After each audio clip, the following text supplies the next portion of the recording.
25 Juni tahun 2020, Kementerian Agraria dan Tata Ruang lewat Jenderal Pengendalian Pemanfaatan Ruang memberikan sanksi berupa pembongkaran kepada Dusari Waterpark yang terletak di Kampung Ciragon, Kabupaten Bekasi, Jawa Barat.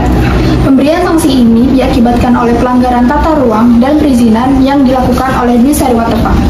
Menurut kajian yang dilakukan oleh tim Direktorat Jenderal Pengendalian Pemanfaatan Ruang yang bekerja sama dengan pemerintah Kabupaten Bekasi serta mengacu pada RT/RW Kabupaten Bekasi tahun 2011 sampai 2031, terdapat beberapa pelanggaran yang dilakukan oleh Dusari Waterpark.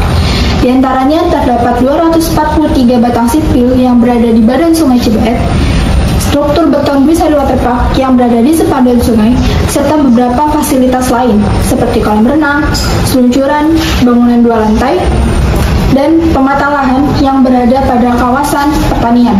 Menteri Agraria dan Tata Ruang Sofyan Djalil menuturkan, kegiatan pembongkaran ini diharapkan menjadi contoh dalam penegakan penataan ruang.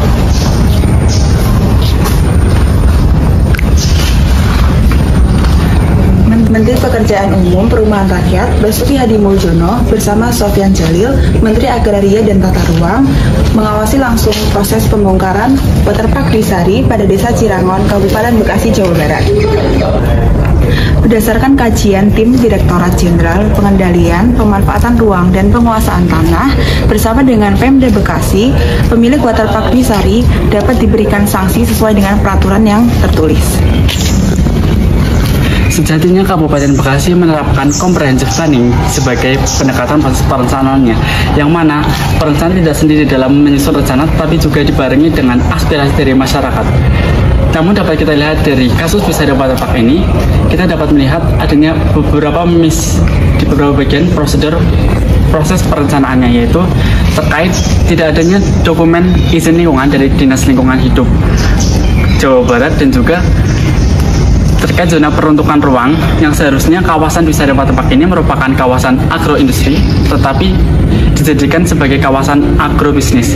Dan juga sebagai akibat dari kasus ini, maka harus terpaksa dibongkar pada bagian sepadan sungai. Dan juga selanjutnya untuk mekanisme prosedur dan proses penyusunan dokumen perencanaan yang selanjutnya akan diarahkan oleh dinas terkait.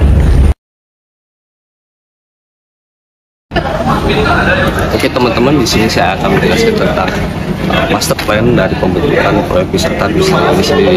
Nah, dalam pembuatan master plan ini sendiri ada beberapa tahapan yang dilakukan. Yang pertama ada persiapan, yang kedua ada kompilasi data, yang ketiga ada analisis tren, yang keempat adalah pengesahan tren, yang kelima ada pembentukan jenis wisata apa yang akan dibuat di Dusari tersebut, lalu yang keenam ada pembentukan konsep apa yang akan dibuat di Dusari, lalu yang ketujuh adalah pembuatan master plan, yang kedelapan ada perencanaan pengesahan proyek Dusari.